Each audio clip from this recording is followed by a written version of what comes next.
Hello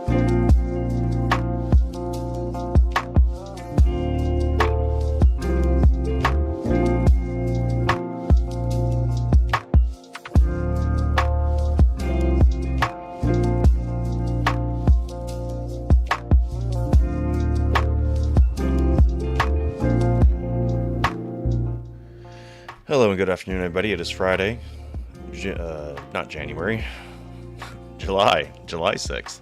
No, that's not even right. It's July 7th. How about that? 2023. How's everyone doing today? So, I'm really kind of miffed as to why they're not making this thing more of a bigger deal, considering it's a January 6er. Keith Olbermann seems to think it's a very, very, very big deal. And I've put together a series of things that I whatever could find on this about, like, what are they saying? What did he actually do? What's the actual accusations here? What was going on with this? Because they're telling me that this guy already had a warrant out for his arrest for January 6th related things. Has been posting on social media. Has been made had a YouTube channel. Had a phone. Was well known around the January 6th where they're at the jail. Got kicked out of that group. So you're telling me they're not monitoring anything about that? And then they just let him go, like the way that they did with the pipe bomber, just out willy-nilly. Yeah, there's something going on here. So we'll take a look at some of this. Some of that a little bit later, probably at the top of the next hour. But first, I want to get into some of the new, some different takes on some of the document stuff, some more stuff about the Bidens, and with Comer's investigation. So we got a lot, which is good because I always like to have more than we actually need. So we have that. So here we go. Let's get started. Thinking to end the painter over there on the foxhole with the cam with the message. My thought is that you will hear that Hunter is in rehab. It could be. They have to. I think they really, because of his plea agreement. I think that it's like the whole reason why they dropped the gun charge was that he was supposedly in some sort of a recovery type of situation. I don't know the exact details, but I feel like that was the whole point, right? So that would be that he didn't follow his own plea agreement. But again, it's deep state's gonna deep state. Okay.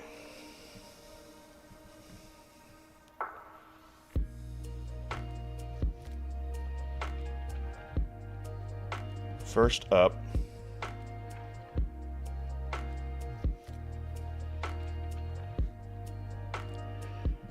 we're going to take... oh, come on. Here we go. We're going to see... Robert had a good take on the boxes situation yesterday. Robert Gueva over there on YouTube. And I wanted to... I had to do like 3 things at once, so I didn't quite catch everything of what he had said. So I want to review it with you guys. So let's take a look at that. Okay, here we go. Other filing updates. Trump had boxes in a storage room. I know. Mediaite. You know these people. Look at this. 6,000 comments. Woo, man, they get excited about this stuff over there. So new photo and video emerge from an unsealed search warrant. Apparently some little portions of that original search warrant that we reviewed here was unsealed, and it was the photo portion. Why? Because the photos are already out there. This is no longer necessary. It's already public. This is the photo. Do you see these photos? Look at these boxes. I am speechless. They've got things in them. I don't know what are in there. Neither does the government, apparently. The warrant says the purpose of the photograph was to show that the former president that the volume of boxes that remained in the storage room. All right. The storage photo captures 61 boxes located in the storage room. Okay. Well, there was like what, 31 different classified documents. So if there are 6 that he got charged for, there's not even 61 documents that are charged as crimes. So apparently about half of those absolutely cannot possibly have a classified document in them unless the documents are cut in half.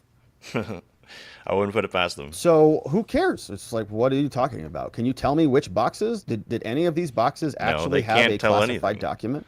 And this is the point. I'm glad he caught on to that too, because and this is why I like Robert here, because he's a lawyer, so he thinks the way that a lot of these media narratives are put out. Like, because look at all the people that go on MSNBC or that are hosts. They're all former lawyers or former people, former prosecutors, which I guess are lawyers too. That's if you believe that they even have a legitimate case in the first place, if that is illegal in and of itself. Now, I have long been saying that the documents that are of the presidency, created for the president during his presidency, are his documents. And I reference the executive power of the president in the United States Constitution, Article 2, Section 2. Talks about the president being able to get the opinions in writing of his executives. And so it is his by virtue of being the root commander-in-chief of the country. But that being said, they try to show you that this is just to become propaganda in the court of public opinion. They can't prove that any of these boxes are criminal boxes. And they want you to think that they are. So even just by numbers, okay, 61 of those located in the storage room. We know that there were about 30 documents. And I've had questions about this. If they were bound up, if these documents were bound together, like one pamphlet could be like 30 documents, in other words. So they released this photograph, and they're just going hog wild over there. Hopefully they enjoy themselves. Now, there are other issues, of course. They're saying that Walt was a part of the conspiracy to move the boxes. And they say they've got surveillance footage. Again, moving boxes day before the visit. Again, okay, you're allowed to move boxes. Were these boxes that had classified documents in them? That's, again, saying that you think that the possession of the documents is illegal in the first place. Surveillance footage showed that Walt moved dozens of boxes in the days before the DOJ visited.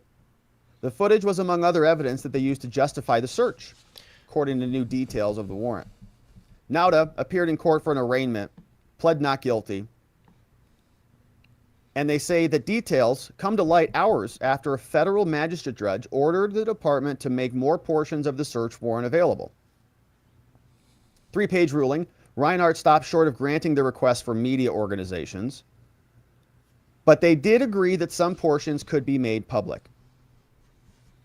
The agent writes that Trump liked to store accumulated documents in the boxes, and the 38-count indictment alleged that he held on to them that he knew he shouldn't have retained, and that he directed other people to move them around.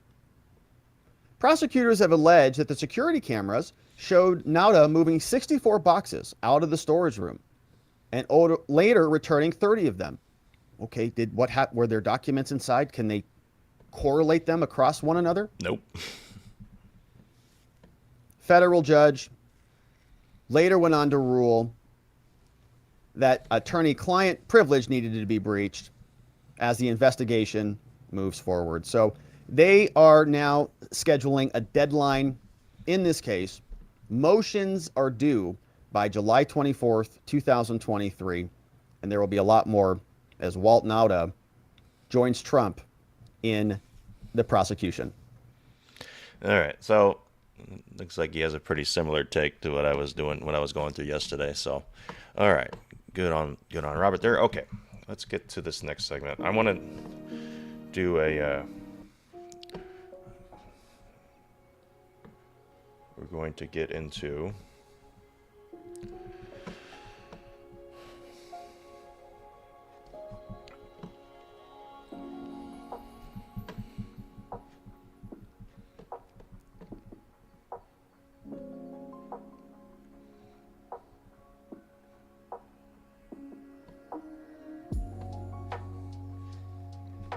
I don't know what happened to my windows. I apologize, guys. I'm rearranging a couple things here.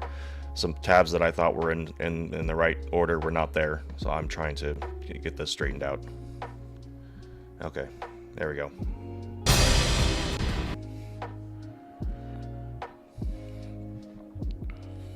Okay.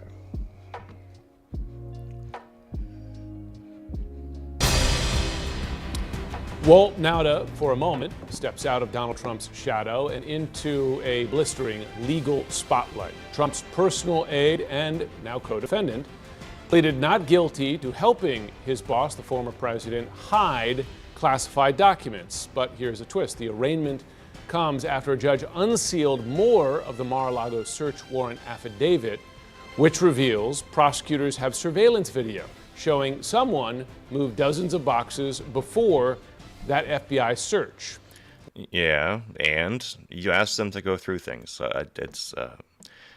There's no way this thing gets seized at trial. I want to bring in both CNN's Caitlin Polans and CNN legal analyst Norm Eisen, who's a former counsel to the House Democrats during Trump's first impeachment. Caitlin, first to you, tell us what we learned in the courtroom today.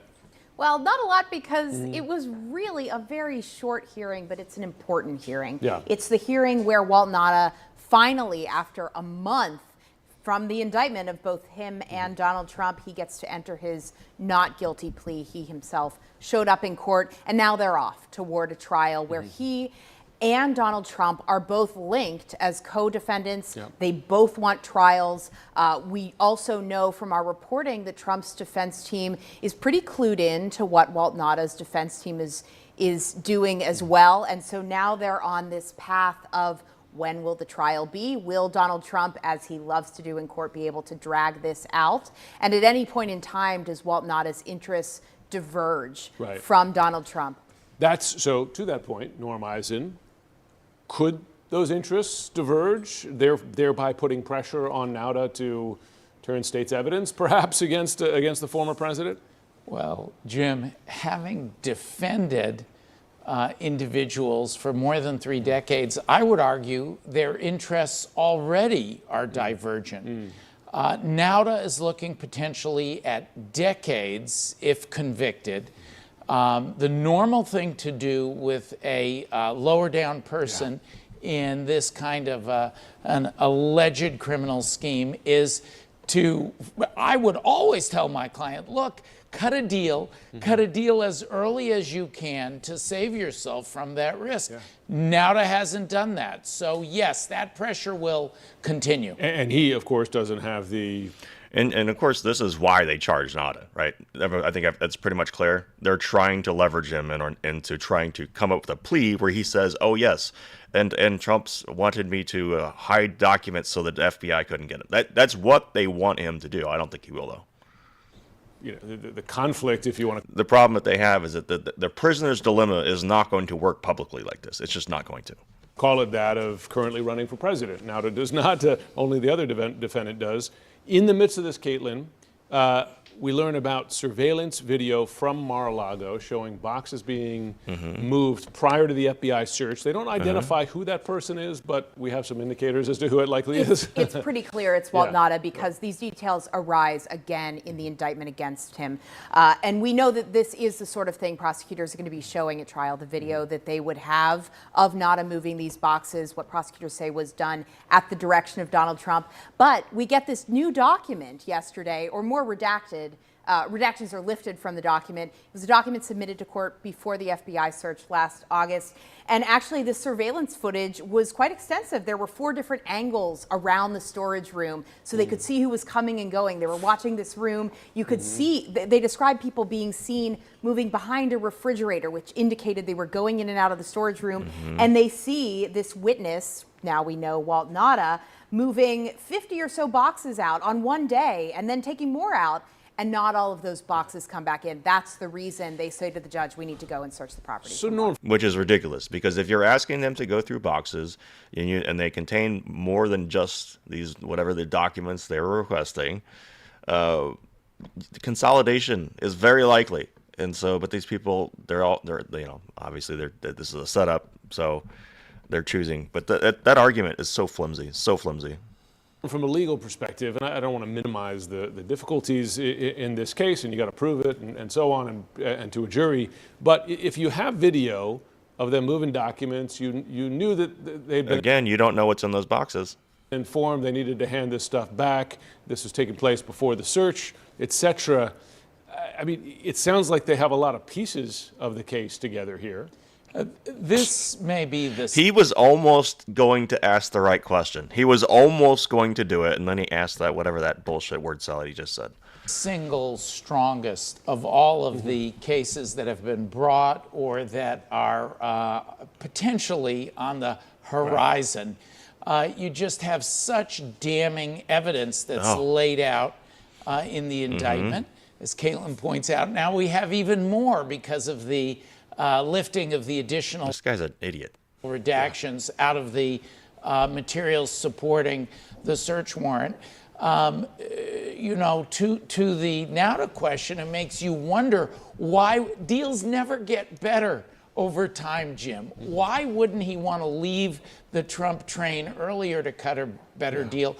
Perhaps he's gambling, and perhaps Donald Trump himself gambling on a return to the White House, where the pardon power, or simply Trump ordering the Department of Justice stand down on this prosecution, is available. It is puzzling, the loyalty that Nauta has shown, particularly because they haven't done anything, dipshit.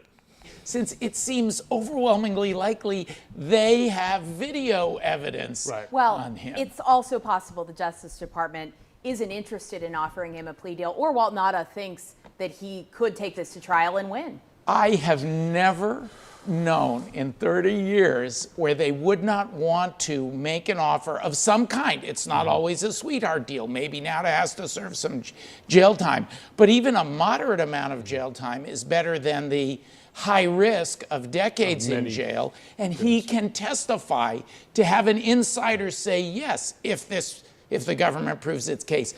So Norm Eisen is one of the people that was part of that Just Security group, the one with Joyce Vance and Andrew Weissman. So this is why he understands exactly what he's doing here. Donald Trump ordered me to do that. That would be devastating. Well, that would be remarkable. And listen, decades in prison, that's quite a penalty to face. Norm Eisen, Kelly Pollitz. Yep. Anyway, so they're still wallowing around. Let's change it up just a second here. Let's check out what's going on with this Comer thing. Welcome. And then, because there's more document stuff coming up, so it's just for the sake of breaking it up and going between more friendly versus more hostile. All right, here we go. Let's see. Thank you to M the Painter with the can. Thank you also for the cookie with the message. Former lawyers, how about their current position? Basically equal to the CIA cutouts and clowns. They're all clowns, pretty much. Thank you also for the cookie with the message. How stupid do they look on those? Oh, I see a typo here. Okay, how stupid do they look in those bar stools? Yeah, it looks pretty awkward to me, for sure. Yeah, the sets where they have the clear tables, or it's always a clear table. Yeah, it's the same kind of thing. All right, here we go. Let's see what Rob. Who is this? This is, what's this guy's name? This is. Anyway, doesn't matter. Rob Schmidt tonight. Rob a couple Schmidt, months ago, thank you. Congressman James Comer admitted that House oversight had lost a key informant, Professor Gal Luft, who alleged that Joe Biden had taken millions from China, bribes from an adversary. Gal Luft had said he had warned the FBI that Biden was compromised in 2019, and 6 agents met him in Europe. But at some point, Luft dropped off the map when the FBI responded by trying to charge him for being an arms dealer. Although the bookish Israeli professor you see over my shoulder swears he's never sold a bullet in his life. He says it was retaliation for his accusation against Biden. Years ago, Gal Luft worked with CEFC China, an energy arm of the CCP that paid the Bidens millions of dollars, money that ran through multiple shadow accounts, ending up in many Biden family member accounts. We've seen the wires. It's all been proven by House oversight. Luft's allegations, though, were massive, and although he was just one of many credible whistleblowers, his temporary disappearance allowed the media to briefly cover the Biden scandal because it suddenly had a blemish, and they jumped at the chance. Plenty of mocking by, quote, journalists who have been ignoring a massive pile of credible evidence of a huge scandal of which Gal Luft was just a part of. But then Gal Luft resurfaced a month ago, and today the New York Post shared an exclusive 14-minute video of him, a video that another whistleblower who worked with the Bidens in China has told me exclusively perfectly aligns with his experience working with CEFC. Gal Luft says the real Russiagate scandal is Joe Biden and China. That's the real collusion, a reality that the establishment, of course, cannot have, and so they're going to ignore this bombshell allegation and just wait for another blemish like they did when Gal Luft initially disappeared. This is how they sounded. You're telling me you lost another submarine? Come on, you lost an informant. You lost the informant. The guy that you claimed gave you all this information that you built this entire charade on. He doesn't have the bombshell. He doesn't have the smoking gun. He doesn't have evidence. And he's lost his informant. I mean, this is beyond embarrassing. In this case, you've also got to hold the informant. You got to hang on to him to make sure he actually can cooperate with your investigation. This is all bunk. This is based on absolutely no real evidence whatsoever. Where's that Mark Dice thing that we did the other day? That's a pretty good one. This is that's like, I think that's clippable. I'm gonna find what that was. That was definitely on MSNBC, May 15th. I can find that. Okay, let me screenshot this real quick so I can remember to find this. So we have this for the new intro. I'm gonna be building a new intro this weekend. It's gonna be shorter. It's gonna be more concise, you know, and more like more like what we saw with the Mark Dice thing. Just very interspliced together. I think we've seen the intro enough times that I've been able to find out what I want to cut, what I want to rearrange, and we'll have some fun with it. By the way, that informant is now back. That's MSNBC host Joe Scarborough. That's New York Times editorial board member Mara Gay.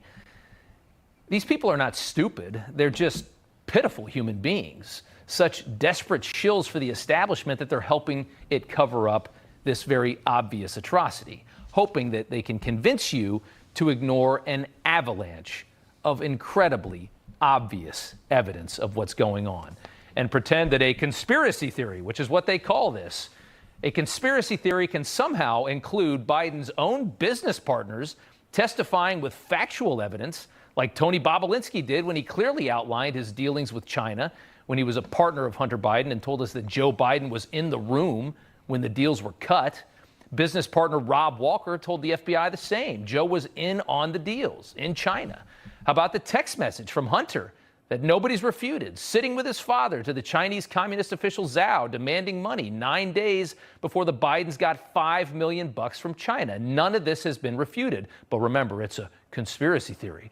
Other whistleblowers detailing how and why they paid the Biden family. How about all the shadow accounts created to conceal the source, to launder the money? All of this verified. Nobody's pushing back on this, but it's a conspiracy theory. The laptop that details all of this and claims Hunter gave his father half of his income. With all of that, they focused on Gal disappearing for a month. This is the regime media. This is how they sound. Most Americans have no idea. They're not clued into these ginned up conspiracy theories. The rest of America is going, what are you talking about? Nobody cares about these conspiracy theories except for the small part of the Republican base that is controlling the Republican Party. That's a New York Times editorial board member. This is an astonishing cover-up we're witnessing right now. And nobody can refute any of the facts. Everybody's just walking around pretending like the facts don't exist, even though they're hitting everybody in the face. You wonder what these same people would say now that the lost informant is back. I'd give anything to be in that room when they make these claims. Make it a point to watch the exclusive video of Gal Luft on the New York Post website, one of the oldest newspapers in America, by the way. You'll be shocked at how measured this Israeli professor is when he tells his story. Luft says while working for CEFC in China, or with CEFC in China, he witnessed the Bidens take payments, millions, as House oversight has proven, from people with direct ties to the Chinese military. He says these CCP operators had a mole inside the FBI that was feeding them our classified intelligence. And what are we talking about right now? Oh, Donald Trump waved around a paper in front of a couple people he was very close to. They want to throw him in prison for the rest of his life for that, but they're going to ignore this. And again, and yeah, and it's projection. Every single thing that they've said that Trump did, that Biden's and the Clintons and the Obamas did, every single thing, every single time. Another whistleblower whose name you know says these allegations coming from Gal Luft align exactly with his experience working with Joe and Hunter Biden in China. Chairman of House Oversight, Congressman James Comer, joins me now. Sir, good to have you back on. Tell us about this man. The Post describes him as well-connected in intelligence circles in Washington, D.C., where he ran a think tank, the Institute for the Analysis of Global Security, with former CIA Director James Woolsey and former National Security Advisor Robert McFarlane as advisors. That's who this man is. He's not just some weird guy that popped up out of nowhere. No, he's very credible, and the people on MSNBC who made fun of me when I said we had an informant that was missing, they should feel like fools right now. They are fools. And this is their worst nightmare because, again, this is a credible witness that the FBI flew all the way to Brussels to interview and sent several agents to interview. This is someone that knew about CEFC in detail long before the laptop ever became public. So we feel that this is a very credible witness. We feel that this is someone that we need to talk to in our investigation, someone we will communicate with in our investigation. We're going to request the notes from the FBI meeting from the FBI. That is forthcoming. We want to know why the FBI has never made public this interview. And look, Rob, this is a trend. Rob Walker said he met with the FBI and told them very damaging stuff about Joe Biden and Hunter Biden. We know that Bobulinski met with the FBI and did the same thing. Now we know the computer repair guy did. Now we know the IRS whistleblower did. And now Gal Luft did. But what did the FBI do? You know, our sources in the FBI, the ones that Senator Grassley's worked closely with, say they did nothing. They never investigated any of this. They turned a complete blind eye. And the more bank records we get in, the more depositions we do, the more people that come forward, the more damaging this is for the Biden family.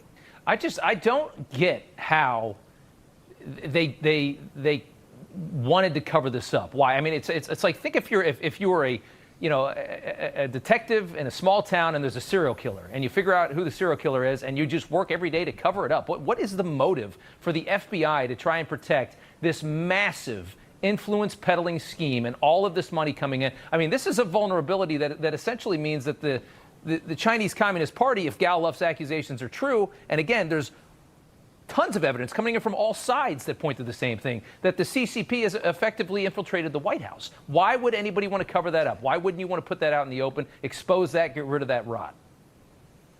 That's a great question. That's a question we're going to continue to ask the FBI. And look, the CEFC was owned by the Chinese Communist Party. The Bidens took millions of dollars from CEFC. Now think about that. The president of the United States and his family have taken millions of dollars from a company that's 100% wholly owned by the Chinese Communist Party. And they were involved in everything. I've said this in interviews. They weren't just trying to buy American energy. They were trying to buy real estate. They were trying to buy farmland. They were trying to buy interest into defense contractors and manufacturers. This is a bad deal that the Bidens are tied up in, and all the people that were affiliated with the Bidens in this deal have at one point or another spoken to the FBI about it, but yet the FBI never did anything. Are we going to hear, at what point do we get to hear from Bobulinski in front of Congress, you know, in a prime time setting, you know, where people can actually see it, where it can't be ignored? You know, Rob Walker, these are people that worked. Nobody can dispute that. They worked with the Bidens. They have no reason to lie, and they're telling us what happened here. I mean, Tony Bobulinski has been hiding out for years now. He's been hiding out. This did him no benefit to tell this story. When do we get to hear from these people, and when do we subpoena or get Devin Archer in front? When does that happen? Very soon. What I wanted to do, Rob, was to get the bank records first, to present the evidence of all the millions of dollars of the Biden family's taken in. Because remember, the press denied that. They said that never happened. They said those were legitimate business deals. They said none of the money ever happened while Joe Biden was vice president. We've proven that to be wrong. They did get money when he was vice president. They have taken millions of dollars, and there are no legitimate businesses. Now we're in the deposition phase, and Devin Archer is supposed to be in front of the Oversight Committee for a deposition next week. Once Devin Archer comes forward and says what he has to say, then you're going to start seeing other people like Bobulinski and Walker and other people come and tell their stories. And I think what you're going to see is there's a consistent pattern here of a narrative that is far different than what Joe Biden's told the American people, and far different than what the pitiful journalists on MSNBC have been saying. Oh, yeah. I can't wait for these hearings, and I can't wait to see that show the next day. You're right about that. Yep. Me too. I'm looking forward to that as well. So let's see. RFK Jr. exposes a 60-year cover-up. Very quick thoughts on these. Tell me what you think. Your comments are going to be picked up everywhere. How about JFK? JFK was assassinated. There's files. I know you've looked to have the JFK files completely redacted, completely open instead of redacted and whatnot, files held back. Tell us why we should, and I agree with you, that we should be able to see everything they know about what happened with the assassination of your uncle and your father, for that matter. I mean, this was one of the most momentous crimes in American history. There is strong evidence that this was a coup d'etat by government agencies against autocracy. We know that the CIA there is abundant evidence, overwhelming evidence beyond a reasonable doubt that the CIA was involved in the assassination, but that it's also been involved in the cover-up. It's a 60-year cover-up. They're still, and it's illegal. You know, the JFK's Assassination Record Act required that these documents be released years ago, and yet the CIA continues to sit to get the president to violate the law by sitting on 4,000 documents that should have been released to the public. This is 60 years after my uncle was murdered. All of the people who were involved in that murder are now dead. So why is the CIA still hiding 4,000 documents from 60 years ago?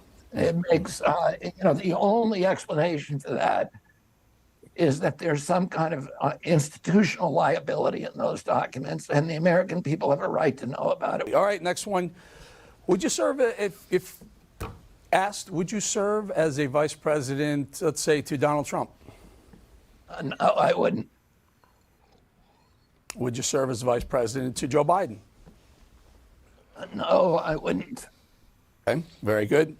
Would you vote for either one of them? My plan right now is to win the election, and I don't have a plan B. Finally, the last one we want to get to. I got to get to this. All right, so you put out a video, or someone put out a video of you working out. You were shirtless. You're lifting some weights. Okay, I don't really want to see this. Sorry, ladies. All right, moving on. Next segment here. Next segment. Okay. All right. Let's see. I think we have a couple different chats to go over.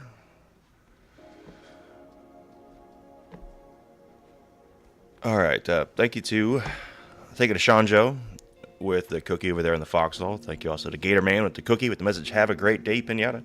Have a great day yourself, Gator Man. Thanks also to Fox Yote with the cookie.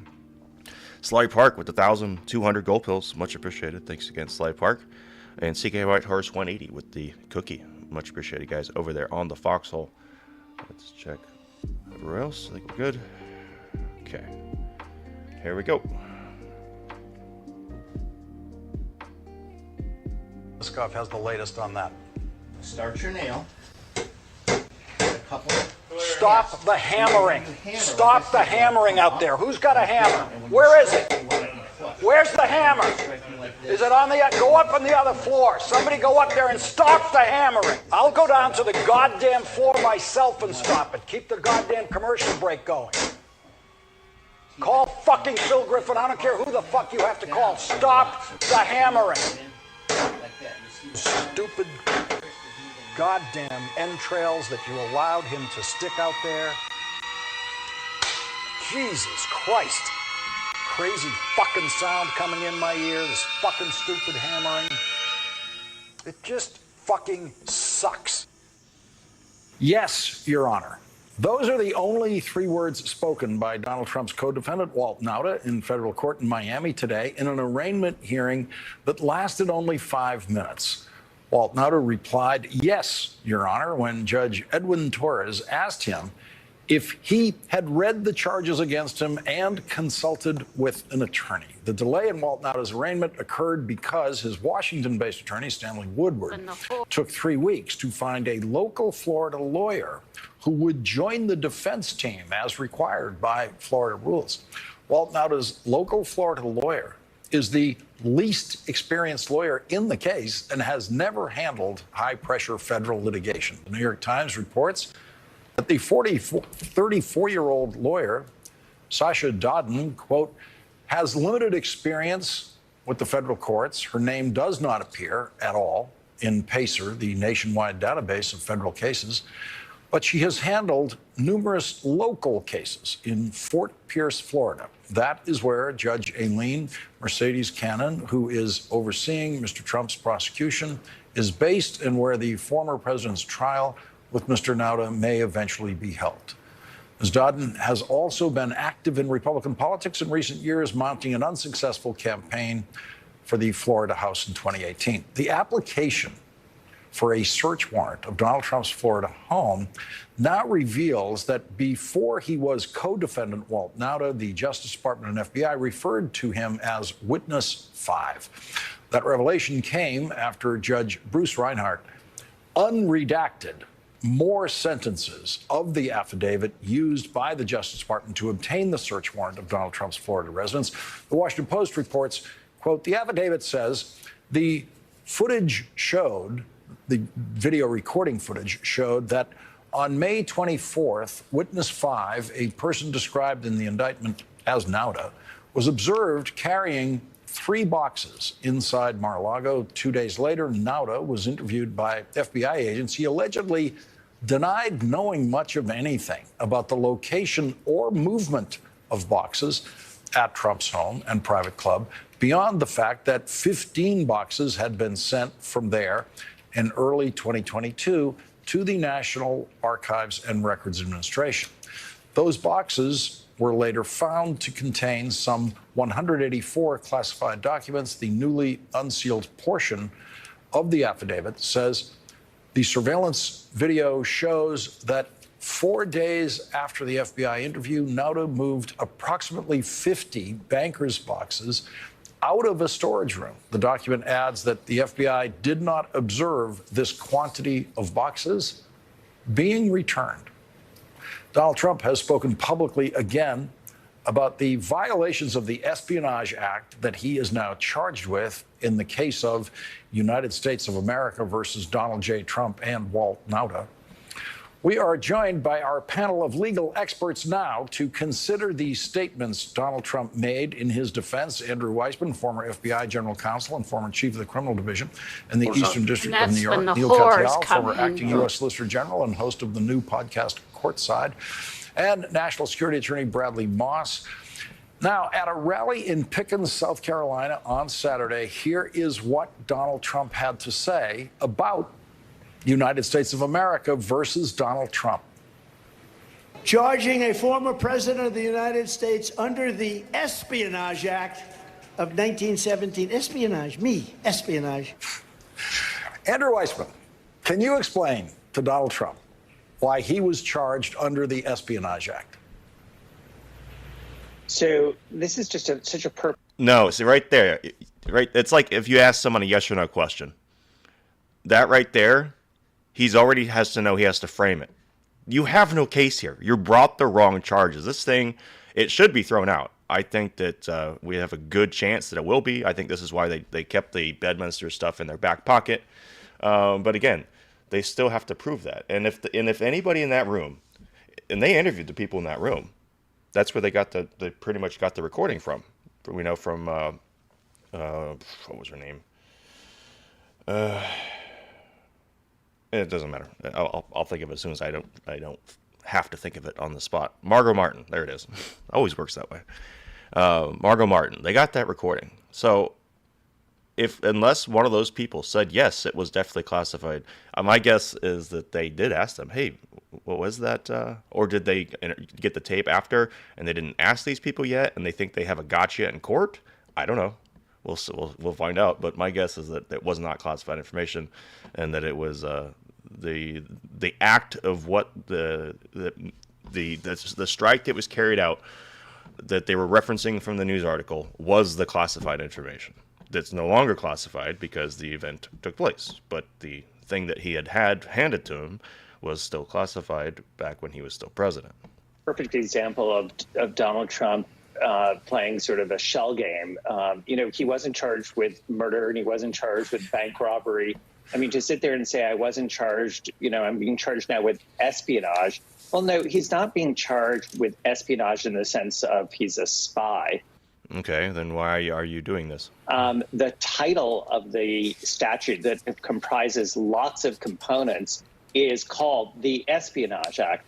One of the things that it criminalizes is if you improperly and knowingly and intentionally retain national defense information. That is part of the Espionage Act. You can understand why that would be put in there, because a typical person who they were concerned about would be a spy who would get that information, but it's not required. By the way, this is really common in the criminal law, that you have a statute with a title, for instance, RICO, and someone says, how can you charge me with RICO? I'm not an organized crime figure. I'm not part of the Italian mafia in New York. Well, it is true that the RICO statute's used for that, but that's not all it's used for. So this, to me, is such a demeaning way of sort of pandering to his base with really no there there. So that's my total assessment of and of course, simple possession of a classified document is the first stage of espionage. You must first possess it before you then disseminate it to someone else in an actual act of espionage. But let's move on with more of the Trump defense. Let's hear more of Donald Trump's defense of Donald Trump. The Espionage Act of 1917 is an act for a crime so heinous that only the death penalty would do, is one of the most outrageous and vicious legal theories ever put in an American court of law. There's never been anything like this. Neil Katyal, has there ever been anything like this?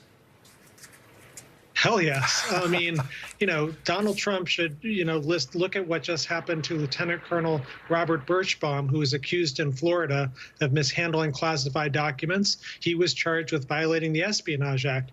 And notably, unlike Donald Trump, Mr. Birchbaum, who was a highly decorated Air Force officer. Oh my gosh, we got a new president. We got a new president. There we go. This guy was president too. I must have slept through history class. Expressed remorse for what he did. He took full responsibility. And Lawrence, yet He still got 3 years in prison just last month. And lots of other people have been prosecuted for similar things. There were 2 National Security Agency officials. More presidents. There you go. Every day we find a new president of the United States of America that we didn't know about. Harold Martin and Nagaya Wong, and they both received 5.5 years or 9 years, respectively, for their different criminal sentences based on similar things. And Donald Trump claims None of this is similar. to be a strict constructionist. I'm not sure he knows what that means, but he should just look at the language of the Espionage Act. It does not apply in this case. You misapplied the law. You charged him for murder when it wasn't even a parking ticket. describes him to a T. All right, let's hear more of defendant Trump's defense of defendant Trump. The Espionage Act has been used to go after traitors and spies. It has nothing to do with a former president legally keeping documents. As a president, the law that applies to this case is not the Espionage Act, this vicious, never used before, it's only been used on me over boxes, that I'm allowed to have the Espionage Act. Bradley Moss, has the Espionage Act never been used before? And was Donald Trump allowed to have those boxes? I'm about to say, just as Neil was saying, it's been used tons. It's been used plenty, including during the administration of Donald Trump. You think of, the one name Neil mentioned, Harold Martin, who was that NSA official. He had just stored boxes and hoarded it for like 20-something years. He never gave it to anybody, but he had them all. It was intentional, willful retention, and he didn't return it. That was the Espionage Act charge, the same one against Donald Trump. No, this is all ridiculous. Donald Trump had no right to these documents. They were, by their definition, either presidential records that were the property of the United States and had to be returned to NARA, or some of them may have simply just been agency records that were never supposed to be in his possession and were supposed to have been returned to their respective agencies and came under the Federal Records Act. Either way, none of them were personal records. None of them. Again, he can deem them to be personal, and in this particular case, he has authority over those originating agencies. Were his property. They belong to the United States government. They are the property of the people of the United States. Fuck off with that shit. They always pull out the Constitution and talk about we the people when it fucking suits them. And just fuck off, dude. They are not his. And this argument, if they try to put it forward in pretrial motions, will fail. Why? All right, let's. Why? Why do you think it will fail? Get more of Donald Trump's defense of Donald Trump. I had every right to have these documents, personal belongings and boxes. I had absolute right to have them. Andrew Weissman, does it make it better when he says he has an absolute right to have them? Does that help at all? I know it's getting a little redundant here.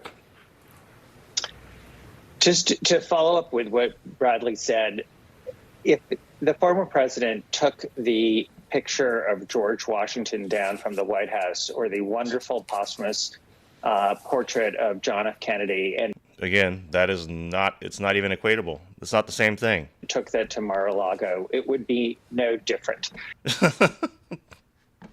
He doesn't get to take a government piece of property and then just wave his hands or think about it and say, this is now personal property that I get to keep.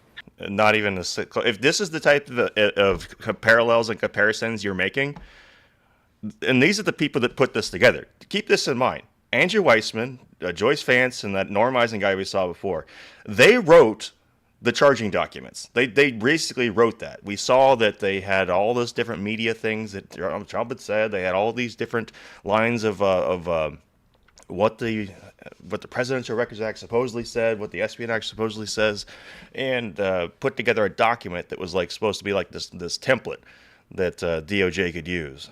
And it looks as though what was picked by Jack Smith was a much smaller version of what they had written out. Because they were saying just the possession alone was supposed to be, because he had classified documents, they were saying. And so now when they have to compare this thing to someone that's not the president, that actually makes a complete opposite. So if this just happened he's like a month or two ago, or very recently, well, now we have a comparison before what it was like comparing it to Hillary or comparing it to Joe Biden's documents or Pence's documents. Now we have a direct comparison. You're charging this guy with the Espionage Act, but he's not the president. He can't determine that. So President Trump can determine if those are his personal documents. And I think we really lucked out with Eileen Cannon. This is why they freaked out about Eileen Cannon, because she understood that these documents could be his. This is why she appointed the special master, and the special master refused to do the job. Then they had to rely on that it was filed in the wrong venue. But of course, what ended up happening? It went right to the venue where Eileen Cannon was, because that is I guess we should have known that, and we kind of did. We knew that the Presidential Records Act covered him, and I think that so did she, and I think this is why she felt comfortable. And maybe we didn't know this at the time, or we didn't quite explain it, or absorb it at the time. And what was it? It was August and then September. Yeah, it was in September when they were doing. It was almost immediate. It was the special master. It was like September. Yeah, I remember because I was traveling across state. Yes, right when that was happening, and they didn't know who we were going to get. Then they got Cannon, and then they approved the special master. So yes, okay, continue. It is, as a matter of law, he is wrong. And it's not even something he's going to be able to say, well, okay, maybe I'm wrong legally, but I believed I had that right, because there will be numerous lawyers who are former White House counsel and his own personal lawyers telling him these were not his, and he had a grand jury subpoena that required him to return them. So again, that subpoena is based on something that's superseded by the Presidential Records Act. He is going to lose on every front, on both the retaining classified documents. Again, if they're classified and you're saying he's retaining them, you charge him for that, and you would charge in D.C., but you didn't. So sorry, I lost my train of thought with the Eileen Cannon thing. But they didn't charge in D.C. They ended up charging in Florida, which means Eileen Cannon was onto something. She was right about this. And now that she has the case in front of her, and I still can't believe that Reinhardt is still the magistrate judge along with this case too. I mean that's just, I don't really understand that at all. And on the obstruction front. Neil Katyal, when a criminal defendant makes public statements about the case and about the evidence in the case, which is relatively rare, I always just listen for a defense. Do I hear a defense? Is the criminal defendant saying something that can work in court? Yes, the Presidential Records Act and what he does with that supersedes anything that you want to charge him with. Can create reasonable doubt in court. Have you heard anything from Donald Trump that his lawyers can actually use in court? Mm-hmm. No. And I don't think even Trump believes that this is a legal defense, Lawrence.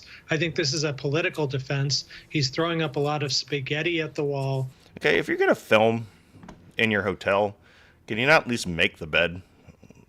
And hoping that that will delay the trial and cause enough doubt so that if I really don't want to see where you're betting your male hookers, okay? In 2024, he or some other Republican wins, Allegedly. They can just drop the prosecution. And I think that's all that's going on. This is a political game. These are not legal arguments. Trump's best legal argument is, to give it whatever credit it's due, is that the Presidential Records Act of 1978 says that if you have a personal record, that is something you can take home. Again, he determines anything that comes across his desk. Now, a personal record is not... He's going to say that it's something that originates from a different agency. That's not part of the statute. We read it. Classified documents marked secret or top secret. It's not in the Presidential Records Act. All of that stuff in the Presidential Records Act, or any of the retention of that, none of it says anything about difference of classification. We read through it. If I'm wrong about that, chat, let me know. But I believe, just let me know. Am I in the chat? Let me know. Was it correct that we were not able to find any language about classifications? I suppose if Donald Trump got a love letter, and of course this is a counterfactual hypothetical, but if he actually got a love letter from someone, that would be something that he could take home. But these kinds of things, nuclear secrets, military secrets, and the like, are absolutely the property of the United States. He will lose this argument in court every day of every week, which is why no real lawyer believes this. The only person I think that Trump's got who's advised him that the Presidential Records Act Act says anything like this as a guy who doesn't even have a law degree. Yes, it's the organization that had this case, and they have lawyers that do have law degrees. So shut the fuck up about that. That's not even correct. They just can't stop lying. They're lying about lying about lying. Bradley Moss, the judge who issued the search warrant has unredacted a few more lines of it. Not a lot, a few more lines. Still massive amounts of blackout stuff in that document. What do you make and what do we learn in these new lines that have emerged? Yeah, we discovered some more of the details about what the FBI already knew all the way back in August, especially through surveillance footage of the actions of Walt Nauta in particular. We already knew from some of this, that they knew there were these various boxes. We got some more details with respect to the amount of photographic evidence that the FBI had. But now we hear about the surveillance footage. And we had heard media reporting about it, but we didn't truly know the extent of it. They saw Nauta going in and out of the room with the gold-painted door. He's taking boxes out. He's returning without as many boxes. And so he's doing this just after having basically told the FBI, no, I don't know anything about any other boxes. They had him dead to rights. For what? Moving boxes? You didn't even say anything there. Returning without as many boxes. And he's doing this just after having basically told the FBI, no, I don't know anything about any other boxes. They had him dead to rights. It depends on what they've selectively leaked from what he had said. I want to know if they're saying, did you move boxes that contained any classified marked documents? And if he didn't open up the boxes, he wouldn't know. But it took 10 months, due in part to that special master issue, but also... Oh, that pesky special master issue that would have basically stopped the case in its tracks. Because of the extensive nature of the investigation. And I assume... I wonder if they should bring up the special master now, considering that it is the right venue. That's what the Trump team and the Nauta team are getting in terms of this unclassified evidence that's been dumped on them through discovery of. By the way, here's everything we already have that's unclassified. We haven't gotten to the classified stuff, guys. Yeah, we haven't. Andrew Weissman, what do you suppose remains in the redacted material? I mean, here is a judge clearly trying to unredact as much as possible. There has to be something pretty powerful in him holding on to this very large amount of redactions that are still there. He probably moved more boxes around. Well, there are two possibilities, both of which could be true. One is that there's information pertaining to an ongoing investigation, and there is reporting that there is additional grand jury work being done in Miami by Jack Smith's team. So that's one possibility. The other is that the information is stuff that would be revealing of the identity of witnesses and needs to be protected in the same way that and for the same reason that the court has issued a protective order, the court both in Miami and the court in New York in connection with the Bragg case, to protect the identity of witnesses because of the actions of former President Trump, a remarkable statement in and of itself to make. And so it could be one or both of those reasons that you have sort of continued redactions in this case. And Neil Katyal, going forward, can you explain to the audience why the magistrate who issued the search warrant is ruling on these redactions while the judge handling the case, Judge Cannon, has not taken control of that aspect of it? That's pretty common, Lawrence, in criminal cases, is that the magistrate does preliminary stuff, and the magistrate even did some preliminary stuff before. So I don't think that there's anything unusual about that. I mean, I think today the interesting thing is that Walt Nauta finally got a lawyer. And, before that, Trump had gotten a lot of delay in this proceeding because Nauta couldn't find a lawyer. And you got to know you've done something really wrong if you have trouble retaining counsel, Lawrence, in Florida, of all places. And again, they had to have specific qualifications. And I'm not surprised Nauta had that much trouble obtaining counsel in Florida, because it seems like every lawyer who's come near Donald Trump winds up needing a lawyer of her or his own. Andrew Weissman. All right. So there you go. More lying about the lying of all that. And he's about to bring Adam Schiff on, talk about January 6th stuff, but I don't think I have the patience for that at the moment. So I've been a little flustery today because I've had a lot of stuff going on in the house. Like as we started the show, I had to let some people in to clean the fish tank. I have the garbage truck going outside me. I have the weed eaters and the leaf blowers. And then I had to answer the door again. So if I seem a little bit off today, that's what's going on. I literally have like stuff going on in the house, and I'm the only one home to handle it. So anyway, so that if you're wondering, that's what's going on. But I think I have everything settled now, so it should be fine for the rest of the show. So anyway, all right, here we go. Let's get into this January 6th issue. So they have this prosecutor, and there's a little bit of it's a Julie Kelly interview with one of these guys from Judicial Watch, and they are talking about what's going on and why there was a show of force for that particular prosecutor. So let's it was Matthew Graves. So let's get into that, and then we'll get into the rest of what's going on with this incident in particular. So I bring this up, or I want to show this first, because they've been very adamant, I would say heavy-handed, in finding anybody involved in January 6th. So to have this guy basically running around D.C., living in his van, being well known around where the January 6th prisoners are being detained, and then getting kicked out of this particular prayer group that is there almost always, and so you can't tell me that those people aren't monitored.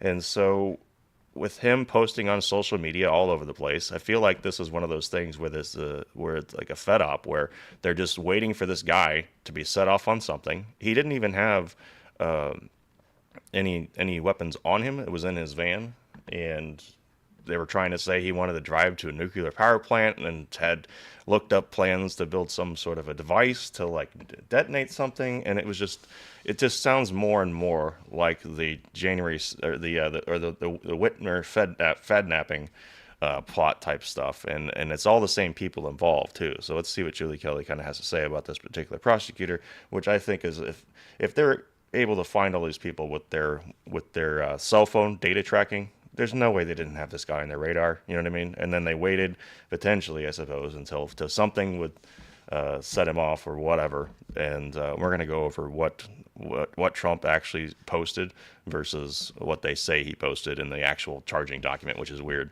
Well, not weird. Of course, it's par for the course for these people. In the charging document, they misrepresent what Trump actually posted on social media. But shocker. Sort of a dip in interest. I think the January 6th committee finishing up their work, releasing their report, then sort of ghosting most of their material, and the conclusion of the high-profile trials, including the Oath Keepers and then the Proud Boys trial, right, which I think is the most consequential trial related to Donald Trump, and we could talk about that a little bit. Sure. So I think after all of that coverage and hype, a lot of it has sort of diminished, but I will say, if so, it is the calm before the storm, because Special Counsel Jack Smith continues to investigate Donald Trump, his associates, his attorneys for the events of January 6th. We just got news this past few days that Jack Smith's grand jury has issued subpoenas to numerous Arizona elected officials and offices, trying to get an understanding of what Donald Trump was trying to do there to expose voter fraud. This is not over by a long shot, and if there is a lull, I encourage people to catch up on what's been happening with January 6th and the criminal investigations, both into Trump supporters and Donald Trump, because Jack Smith will be bringing a multi-count felony criminal indictment against the president and possibly some of his attorneys and associates for what happened on January 6th, and that probably will be next month or September. You know, there's sort of time phasing. This is a controlled demolition effort, really, on the part of Jack Smith. I can tell you that my colleague and friend of the last, I want to say 24 years we've worked together, Tom Fitton, was actually subpoenaed and appeared before the Smith grand jury, and they asked penetrating questions on things like tweets and opinions So it was really, there was an element of, it was a cartoonishly bizarre experience for Tom in many ways, because they spent an awful lot of time. They were very concerned that Tom didn't remember what he had for lunch at the White House one day. So there's that level of sort of weird, obsessive, fixated behavior by their attorneys. But the notion that they're pursuing people based upon what was tweeted or not, as you well know, there's nothing illegal or unlawful about people talking about and thinking about alternate slates of electors. It's been done before. People have engaged in debates about it. People have offered alternative slates of electors. But somehow they're trying to take that and criminalize that. Can you explain that a little more about what the whole idea of people having different slates of electors and the idea of offering one over another? Right. So to your point, this is something that has been done before. If you will recall, after the 2016 election, there was a coordinated effort, not just for alternative electors, but to flip electors who had committed to Donald Trump and trying to flip them in swing states to get them to flip their support from Donald Trump to Hillary Clinton. A lot of this was just a political stunt in 2020. To your point, nothing unlawful about it. There was nothing that was going to be taken seriously. I believe in some states you can have an alternative slate of electors. Right. But what this really is to punish people who were trying to expose voter and election fraud in these key states. And that's what Jack Smith and this Department of Justice is doing. They are using his office, they are using the law and the courts and the grand jury to punish people like Tom Fitton. How dare you question the outcome of the 2020 election? Now we're going to force you to hire an attorney, and we're going to waste your time, and we're going to hold potential charges over your head. And that's what they're doing to hundreds of people. Well, and now, you have over 1,000 Trump supporters, Chris, who have already been criminally charged for the events of January 6th. And they're going to use that to build this criminal case against Donald Trump. But associates who had nothing to do with January 6th, it wasn't about the 4-hour disturbance and who broke a window and who assaulted a police officer and, who was screaming for Nancy Pelosi. This is to, and what is it's successfully done really, is to quash all questions about what happened in the 2020 election, to criminalize political dissent, and use this as a warning shot. Don't even try to do this in the 2024 election, because we've already set all this crazy case law precedent for if you try to overturn an election or you question certain voting methods or the outcome, you are going to be labeled an insurrectionist. And the Justice Department, to the extent that it can, or even other local attorneys, will use that as evidence against you to prosecute you. It's really dangerous, unprecedented territory. You are correct. My recollection is that the January 6th committee chairman, Mr. Thompson, in 2016, he offered an alternative slate of electors from his home state, I believe, of Ohio. So it's there's a great irony here. The irony is quite rich that if you're on the right side of things, and if you're a political ally of the people currently in office, you could do anything you damn well please. If you're on the other side of the equation, you're a criminal. And it's that blatantly, flagrantly obvious this disparity in justice. That's why I wanted to play this today, was because I didn't know that. So Bernie Thompson, talking about Donald Trump, whoever that is, offered up an alternative slate of electors? What? I thought that this is like, you can't do that. It's breathtaking. So let's see. I wanted to slide over a little bit more, kind of following this line of thought on how Jack Smith is pursuing things. His sidekick in all this is a guy named Graves, who's the U.S. Attorney for the District of Columbia. Can you tell us a little bit about Matthew Graves? Sure. So Matthew Graves was an advisor to Joe Biden's 2020 presidential campaign. In October of 2021, Joe Biden nominated Matthew Graves to be the D.C. U.S. Attorney. The Senate confirmed Matthew Graves in November of 2021. After he was confirmed, Matthew Graves accelerated the criminal investigation and prosecution into Trump supporters. He is the one who, for the first time, brought seditious conspiracy charges against more than 24 January 6 protesters, members of the Oath Keepers, and members of the Proud Boys. This, Chris, was purposeful.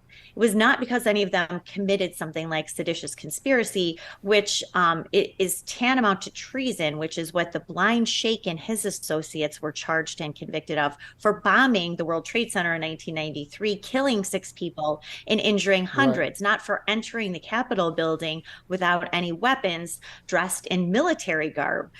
This is basically, so Matthew Graves was doing this to help bolster the narrative that January 6th was this insurrection, was a domestic terror attack. And so that's the sort of politicized, weaponized charges that he brought. He also has sought excessive prison sentences for those who have either pleaded guilty or been convicted at trial. Of course, convictions by Washington, D.C. jury are not really a tough task for Matthew Graves and his line prosecutors, a city that's almost 100% Democrats. And so he is a highly partisan figure. But on my Substack this week, I write about his wife, Fatima Goss Graves, who is head of a nearly $100 million radical nonprofit called the National Women's Law Center.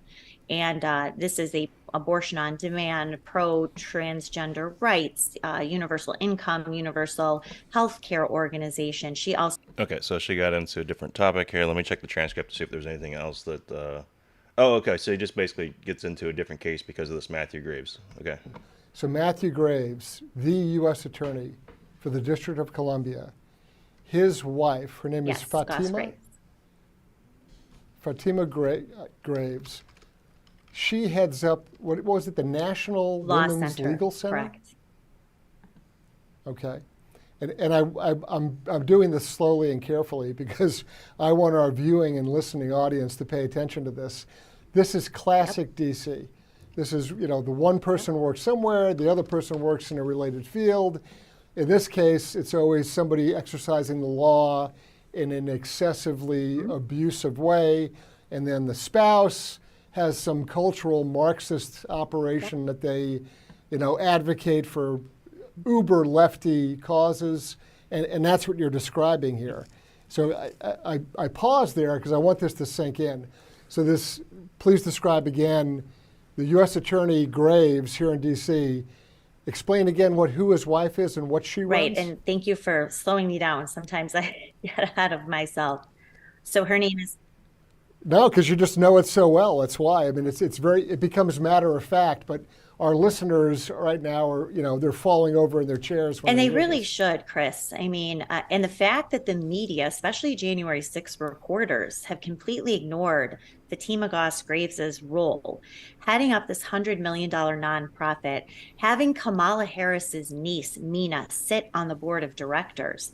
Matthew Graves also was at the same law firm as the second gentleman, Doug Emhoff, before he was appointed DC U.S. Attorney. And now Fatima Goss Graves not only leads this very powerful, very well-funded, you're talking about the most flush foundations in the country, in the world really, who donate to her nonprofit. So not only is she helping to lead this coordinated effort to oust Clarence Thomas from the Supreme Court, as I write about this week, she has visited the Biden White House at least 28 times in the past 2 years. She only visited 3 times before her husband, Matthew, was confirmed by the Senate in November of 2021. Since that time, Chris, Fatima Goss Graves has been at the White House an average of once a month. She has attended I was going to say, it sounds like a monthly update or monthly briefing on the latest accomplishments in their program. Well, I refer to it as an all-access pass. Not only does she attend big events where Okay, so she goes on to state a bunch of events that they had, and says that going to a lot of these events basically looks like a reward for him. So there's a revolving door from this guy in particular, a show of force, and so here we go. Now we're getting to the documents case. Operating officer, whatever. He's the not the archivist. but like the number 2, number 3 guy at the National Archives. And Mr. Bosanko was in front of Congress talking about why NARA, the National Archives and Records Administration, why NARA was so interested in President Trump's records. Can you fill in some blanks on that story? Yes, this was very interesting. So he testified before the House Intelligence Committee, and they wanted to press him about the origins of the investigation and why they, were harassing Donald Trump to get records back that had been taken from the White House and taken to Mar-a-Lago. So what Mr. Bosanko, I do believe he's CEO, you're right, not archivist, but one of the top bureaucrats over at the National Archivists. So what he claimed was that when they were starting to go through records that had been given to the archives from the Trump White House, that they had a long list. This is what Bosanko told the House Intelligence Committee. They had a long list of things that were missing. Well, when someone like it was Representative Elise Stefanik sort of confronted Mr. Bosanko and said, well, what documents were you looking for? And he said, well, we were looking for the letter that Barack Obama left for Donald Trump in the White House before he departed, and correspondence between Donald Trump and North Korean President Kim Jong-il. That was it. And so when they tried to get him to say, well, what other records were you looking for that shouldn't have been there? All of a sudden, his mind went blank. He couldn't recall. Really, it's not like they had a list. They didn't have a list because, as the Sox case had pointed out, hey, we ain't got no time running around documents that we don't know about. But this was the setup, right? This is the pattern that you guys have covered over and over, that we've seen over and over. These self-serving bureaucrats, certainly at the behest of some powerful politician behind the scenes, it could be Adam Schiff, could be Barack Obama, who knows, sets up this ruse, this trap for Donald Trumpers, people saying, oh, well, we have all these records missing. So what does Donald Trump and his team do? Instead of telling William Bosanko and the archives to go pound sand, or if you want my records, hire some lawyers, what do? They hand over 15 boxes to this clown and the archives in January of 2022. And then, it's off to the races. That was... There's an expression that the president is not well served. But for our viewers and listeners to this podcast, let me fill in a blank here for you. You've probably heard Tom or myself discuss the Clinton sock drawer case, and you're going to hear it again, but here's how it ties in to Mr. Bosanko's disingenuous testimony. The Clinton sock drawer case is a case that I am sad to say, but we lost about 12 years ago. Bill Clinton met with a guy named Taylor Branch on 89 occasions and did an oral history of his presidency. A lot of the stuff he talked about was classified. But they took tapes. Bill Clinton got a set of tapes, and he literally put them in his sock drawer. That's where he kept them. He just tucked them in the back of the drawer and ignored it. We heard about this oral history, the work by Taylor Branch, the book that was supposed to come out. And we said, well, those tapes are part of the president's records. We want to see them. And we sued. We went and sued the National Archives to get them. We lost the case because Judge Amy Berman Jackson, who's still sitting here in the U.S. District Court for D.C., Judge Amy Berman Jackson said a couple of things. Number one, the president has absolute, unreviewable authority to take anything he wants as his personal records. He decides what's a presidential record, what's a personal record. He can take it, and that's it. It has the same authority. It's like when the president pardons someone. No one can come in and say, oh, no, you can't do that, or we want to vote on it, or it's absolute authority, unreviewable. That's what Judge Amy Berman Jackson said. And then part two, that doesn't get enough coverage, part two of that decision, she went on to say, and the National Archives and Congress, both, have no authority whatsoever to second guess or what if the president on what he takes. None. In fact, she specifically prohibits NARA and Congress from asking questions of or seeking to get records from the president. So this thing is signed, sealed, and delivered. It has been the law of the land for the last 12 years until it's President Trump. So President Clinton gets to do whatever he damn well pleases. President Trump, suddenly all these experts come out of the woodwork and they try to tell you how what he did is wrong and bad and they need the records. It is a load of garbage. I'm being very kind. I'm censoring my language. It is a load of garbage. It's much like the phony whistleblower, non-whistleblower, Eric Chiamorelli, who came out of the woodwork to try to destroy Trump on the Ukraine phone call. You talk about another great irony of ironies. While Biden and company are hauling in cash from Ukraine, Trump's phone call was perfect, and I happen to agree with him. It was.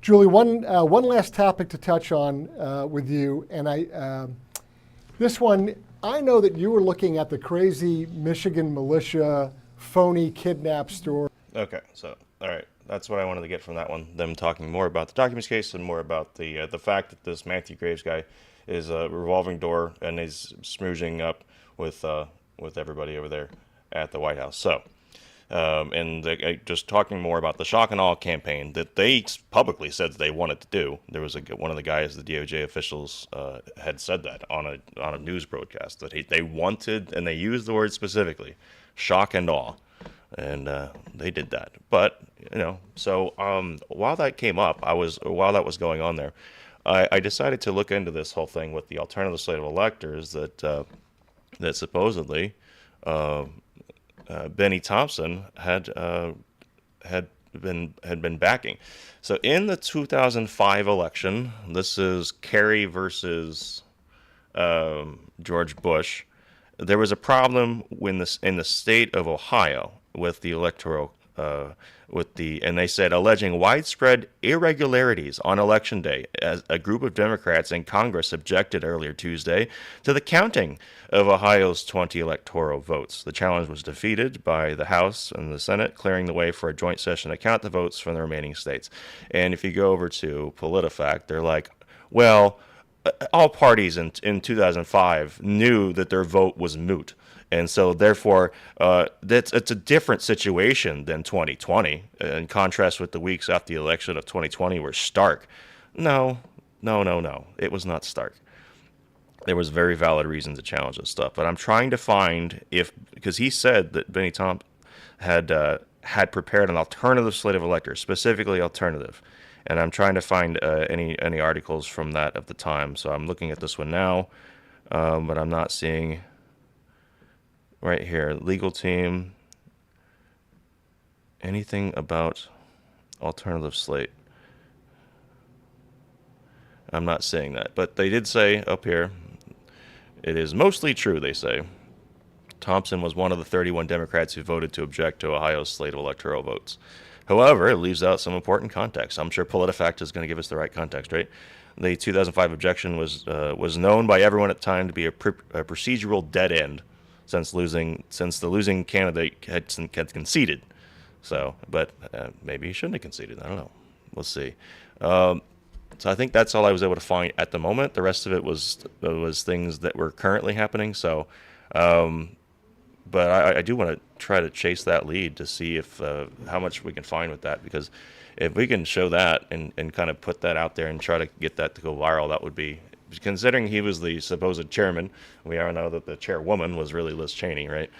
So anyway, okay, turning back to, I guess it's not completely off topic since we're talking about the election stuff, and because they're about to bring that back in a big way with Fani Willis. Let's see what Tucker has to say about something about January 6th. They immediately recoiled when you asked any questions about January 6th, and that was a tip-off to me. I mean, I had no thought in my head as I watched this happen on television and in the subsequent weeks that U.S. law enforcement or military agencies had anything to do with it. That never crossed my mind. I never thought it was a false flag or anything like that. I'm not a conspiracist by temperament. I never thought that. And then I interviewed the chief of the Capitol Police, Stephen Sund, in an interview that was never aired on Fox, by the way. I was fired before it could air. I'm going to interview him again. But Stephen Sund was the totally non-political, worked for Nancy Pelosi. I mean, this was not some right-wing activist. He was the chief of the Capitol Police on January 6th. And he said, oh, yeah. That crowd was filled with federal agents. What? Yes. Well, he would know, of course, because he was in charge of security at the site. So the more time has passed, now it's been, they immediately... Yep, and Sun kind of admitted to as much. So this is the topic here. So this guy Taylor Taranto has been publicly identified as a participant in January 6th attack on the U.S. Capitol since August of 2021, and he was arrested Thursday. So he's had a warrant for this entire time, living in D.C. So just like the pipe bomber, they can't figure this out.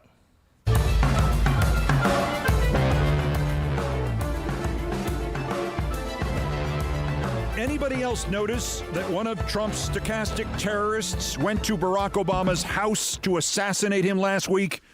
Or was it just me?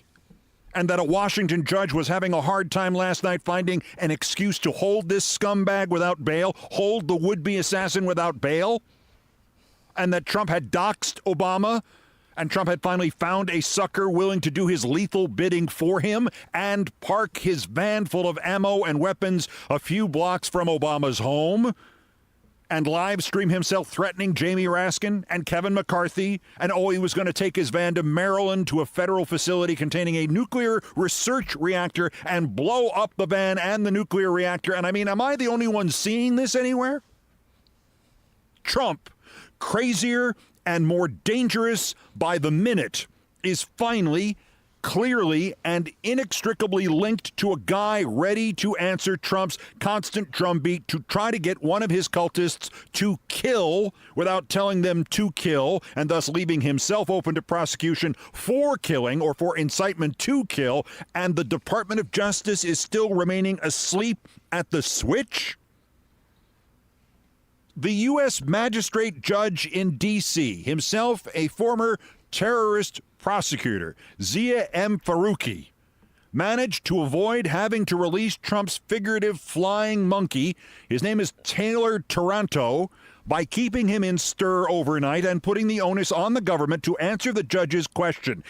If the original charges against this would-be political murderer Taranto were simply leftover trespassing accusations from January 6th, and the government wanted him held without bail because he's a flight risk, what if the judge finds he's not a flight risk? Is it enough that threatening key Democratic and Republican congressmen and talking about going to a government nuclear reactor and blowing up your van next to it, and responding to one former president's publishing of another former president's home address by going to that address with a van full of weapons of death, is that, quote, clear, convincing evidence?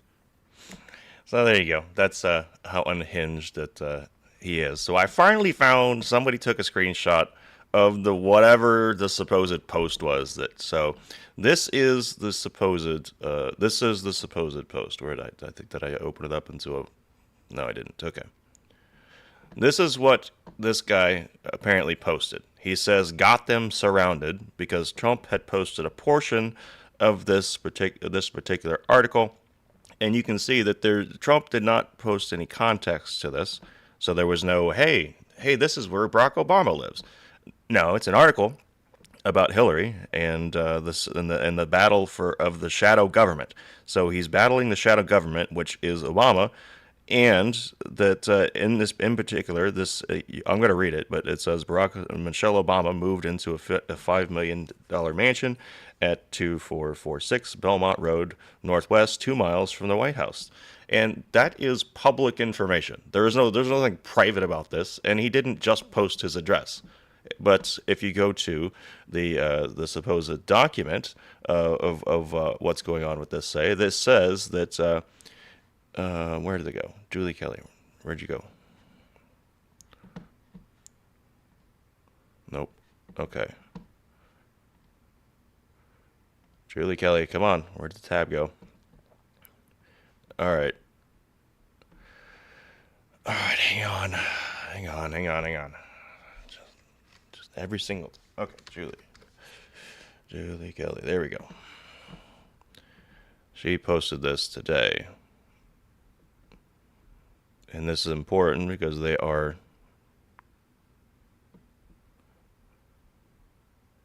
all right. Right? You just posted this today. Come on. She posted it today.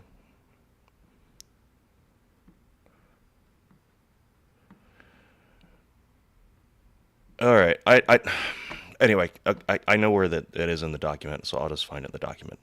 All right, here it is. All right. On June 29th, former President Donald Trump posted what he claimed was the address of former President Barack Obama on the platform of Truth Social. Now, that sounds like he just pasted the address. That's not what happened. He posted this particular article, which I am going to read the relevant parts. It's a little longer than we have time for at the moment. So this is the Phyllis Schlafly report, and it says 100 reasons to celebrate the first 100 days. And this is from April of 2017. So not a secret as far as that.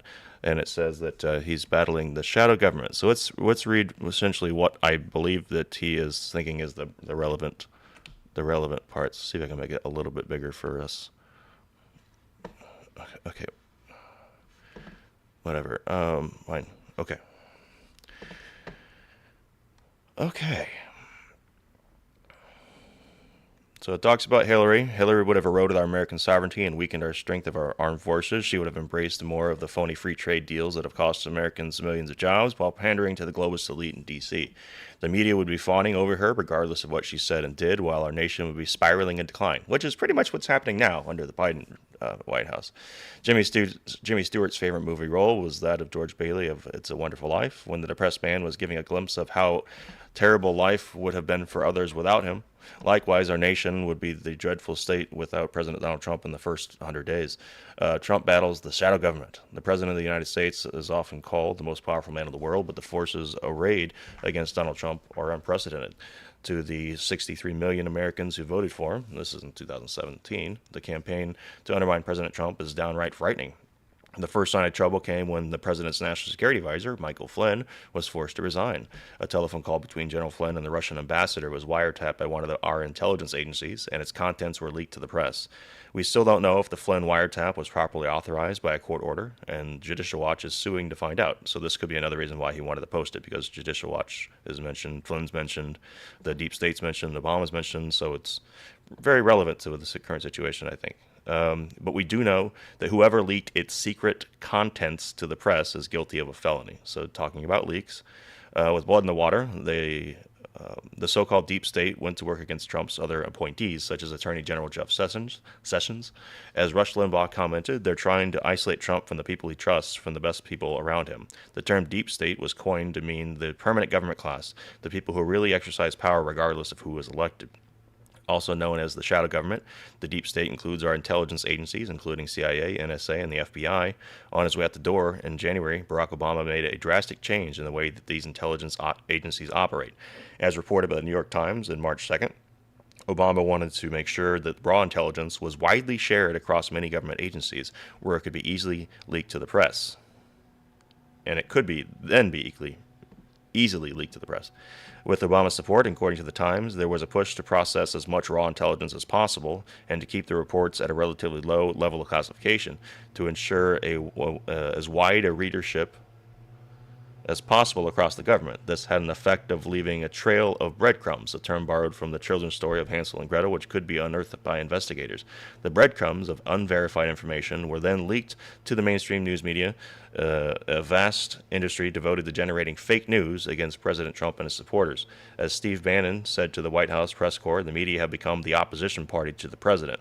Barack Obama did not leave Washington for private life, as all of his recent predecessors have done. He remains on the scene to help lead the insurgency against Trump. Barack and Michael Obama moved to a $5 million mansion, and I'm going to say this again because this is public information, 22446 Belmont Road, Northwest, 2 miles from the White House. The house, which has 9 bedrooms and 9 bathrooms, is owned by Joe Lockhart, who was the White House press secretary when Bill Clinton was impeached by the House in 1998. Before moving in, contractors built a beautiful brick wall between the house and the street. The wall would protect the Obamas from anyone illegally entering their new home as they worked to stop President Trump from building a big, beautiful wall on our southern border. The Obamas' new neighbors include Tony Podesta, a brother of Hillary Clinton's campaign chairman, John Podesta, who lives 2 doors away at 2438 Belmont Road, Northwest, the Islamic Center of Washington, one of the largest mosques in the Western Hemisphere, is a block and a half away. Very detailed information. Anyway, then came the news that Valerie Jarrett has also moved in with the Obamas. That's not weird at all. She stayed at the White House for much of the last 8 years, and President Obama reportedly didn't make a major decision without her input. As the centerpiece of most post-presidential life of leading the resistance to Trump, Obama has restarted Organizing for Action, which was formed out of his 2012 re-election campaign, with its stated mission of, quote, mobilizing and training the next generation of progressive organizers. Organizing for Action claims that 32,000 volunteers operating from more than 250 offices nationwide. It's kind of a large group, really. 250 offices to maintain that. That's kind of expensive. But, I guess global pay-for-play works to pay for that. The association, the Organizing for Action, is dedicated to empowering progressive talent at every level, from the first-time student organizers to organizing professionals and community leaders. We're here to equip the folks with the skills and the tools that they can help them turn their passion into action. We've seen what happens when the left-wing community agitators turn their passion into action. On college campuses in Berkeley, Middlebury, Vermont, conservative scholars have been assaulted and property has been damaged by mask-wearing anarchists. Let's see, working with the Indivisible, another radical resistance group whose co-founder, Angel, whatever that is, Padilla, is funded by George Soros.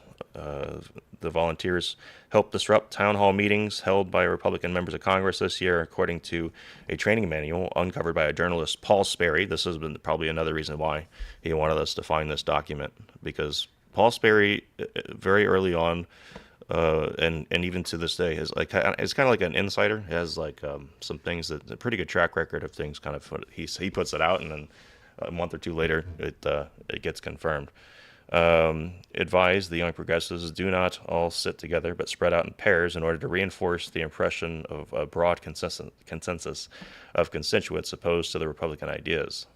And then the judges start joining in this resist part as well. So I'm assuming Fourth Circuit lawyers up against Trump. So it's an article talking about how Trump is up against the deep state. It definitely establishes that the person writing this article is positing that it's a setup from the previous administration and Obama's, and that there was a lot of work that needed to be done, and there's also this activist judges.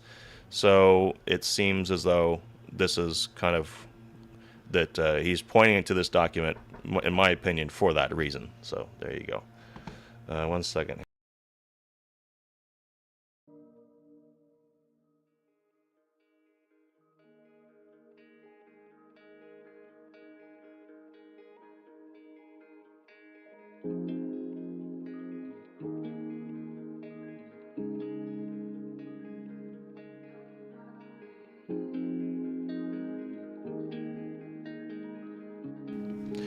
Okay. See, thank you to Packers 412 with the cam and the message. Awesome show. I appreciate that. I apologize if it's anyone's first time here. This is a little bit disjointed. I got distracted by a lot of stuff going on in the house. So, but we are flying up right now. Let's see. Thank you to M the Painter with the cookie with the message. Nuclear secrets is literally the Kim Jong-un love letters to Trump. I thought that too. It could be any number of things. They say it contains the capabilities of another country. It could be something as simple as Iran, who we don't think currently has nuclear capabilities. That still could be public information. So I think it's more of them trying to say that this, yes, contains something about that topic of national defense, but is that something that can't be disseminated? That's the question. Thank you to Timberjet over there on the Foxhole with the cookie, the message. Happy Friday, Pinata. Much appreciated. Good to see you guys. Thank you to End the Painter with the cookie and the cookie with the messages here against the former president. This guy has a Mueller report in his background. Yes, Andrew Weissman for sure. He basically wrote the Mueller report. It's very clear after Mueller testified that he had no involvement whatsoever. Thank you also to Scorpbrat05 with the shades with the message Happy Friday. Much appreciated. Good to see you guys out there. All right, so let me check. Doing on Rumble. D-Live okay. Let's say thank you guys for the ice creams and the lemons over there on D-Live. Much appreciated. All right. So, how much? Oh, shit. We've ran out of time today. Damn. So, how much more of this story is there really to tell?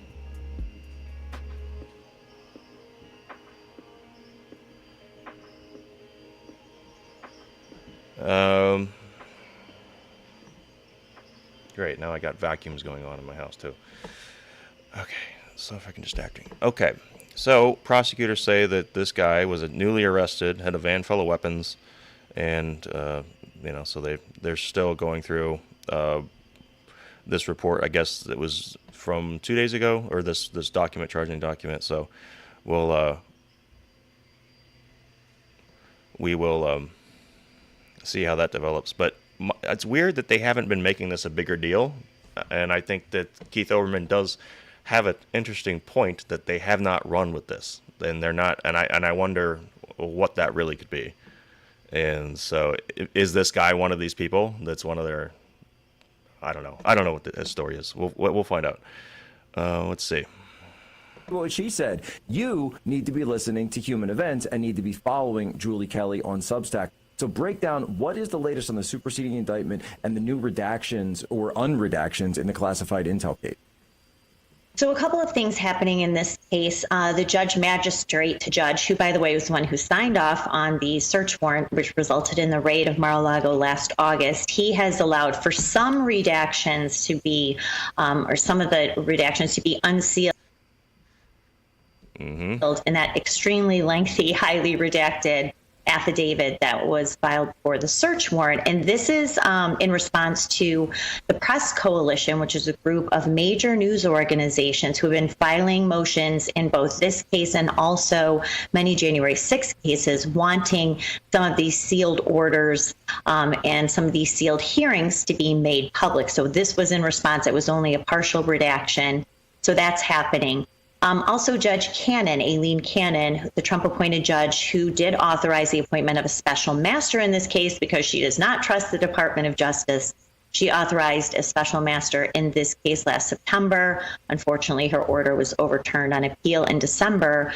Nonetheless, she set a very tight trial schedule, hoping to bring this case, or at least that was her original plan, in August. DOJ filed a motion asking to delay the trial until December, really based on the need for security clearances for both Trump and Walt Nauta, the man who is charged with conspiring with Trump to obstruct justice. Their need to get secured security clearances in the next 45 to 60 days. But, Jack, the superseding indictment, and I've watched this over and over in January 6 cases, Jack Smith very likely will file what's called a superseding indictment, and that will either add charges and or add co-defendants in the existing criminal indictment, 37-count felony indictment against Donald Trump. That will further delay the trial into 2024, which is, of course, what Jack Smith and the Department of Justice wants. On the flip side, we are still sitting here waiting for what will be an even bigger bombshell criminal indictment, a multi-count felony criminal indictment against Donald Trump for the events of January 6th, alongside other co-defendants, probably some of his former attorneys, could be some of his aides, associates in the White House. And that will be pose the biggest legal hazard for Donald Trump, because one of those counts could be seditious conspiracy. And when defendants have been charged with seditious conspiracy, the government, this DOJ, has sought pretrial detention for those accused of that crime, which is tantamount to treason. So it appears that's her analysis of that. So I think we're done over there. Okay, so did I say thank you to Packers412? I think I did, but no, I'll say it again. Thanks for the can with a message. Awesome show. Okay, we have run out of time, but I want to go over this. They're making fun of Walt Nauta's attorney, and it's going to be hilarious when this whole case gets dropped and they look like fools. Thanks to you at home for joining us this hour. We start this evening with this. Get caught in a hot mess? Call the Don Bona Law. That is an ad for the legal services of the new Florida lawyer who is representing former President Trump's alleged co-conspirator Walt Nauta in the Mar-a-Lago documents case. And just from the layman's perspective here, yes, it sure seems like Mr. Nauta is caught in a hot mess. Today in Miami, Mr. Nauta finally pleaded not guilty to the charges that he schemed with Trump to hide classified documents at Trump's Florida Beach Club and then attempted to cover it all up. For weeks now, Mr. Nauta has been delaying this arraignment, claiming that he has had trouble finding local Florida representation. And today, well, we learned he has found that local representation, the Don Bona Law. Now, we don't know for sure who's paying for Mr. Nauta's new local counsel, but the other lawyer, the non-local counsel that Mr. Nauta has had for a while, who, by the way, was also in court today and entered Mr. Nauta's plea, that lawyer is an attorney named Stanley Woodward. And we know from public disclosures that Mr. Woodward's law firm is being paid by former President Trump's political action committee, Save America. Okay, but that's not the most interesting story about Woodward. The interesting story is that Bratt, the guy who essentially is running this bullshit witch hunt before Jack Smith took over, tried to offer a fast track to judgeship. Hey, you need to flip your client. So prosecutorial misconduct filings should be coming in sometime. Well, it's the 24th. I think July 24th of this month, they have to have their filings in. That little tidbit matters, because if the past is prologue here, then the lawyers and who pays for the lawyers can make a world of a difference when it comes to actually getting at the truth.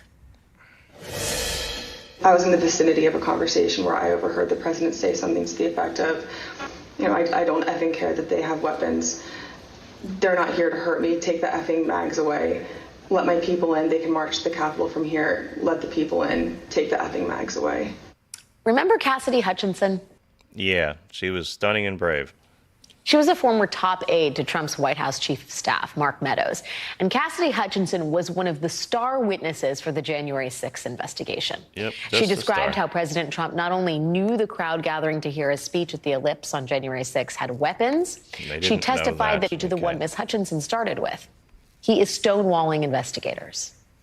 For example, one of the crimes Mr. Nauta is charged with is lying to investigators. The indictment lays it out like this. In May of last year, the FBI asked Nauta if he was aware of any boxes being brought to Trump's home. Nauta answered no. When asked if he had any information at all about where those boxes were kept, Nauta responded, I wish I could tell you. I don't know. I don't. I honestly just don't know. It is now, of course, very public knowledge that Jack Smith's office knows that this is a lie. And they can prove it. They have security camera footage of Mr. Nauta moving the boxes before making those statements. They have text messages of Mr. Nauta's where he talks about moving those boxes, again, before making those statements. But still, today, Walt Nauta pleaded not guilty. I don't know if that... That's not true. They talked to him before the supposed footage. And then he's moving boxes, but anyway. Was his own idea or it was the legal advice he's getting, but it is certainly a bold decision here. And the very live question now is, how long will Walt Nauta stick with that decision? Will he make it all the way to a trial with a lawyer paid for by Donald Trump? Yes, but I don't think we're going to trial on this one. Joining us now to discuss. Okay, let's see. I think we're out of time, but let's see. I want to see if there's one last thing we can do to wrap it up.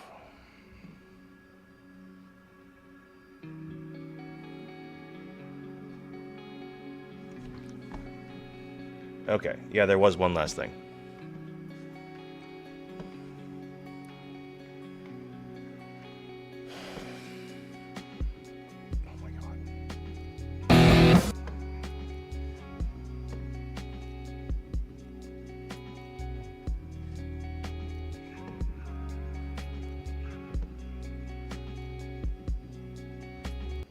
Okay, so this is when your pilot is an affirmative action hire.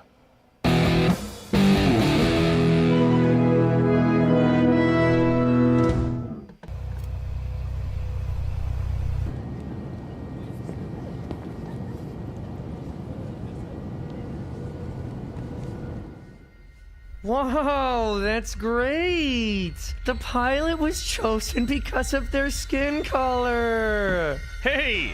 I have to pretend to be mad you said that! No, I'm saying it like it's a good thing!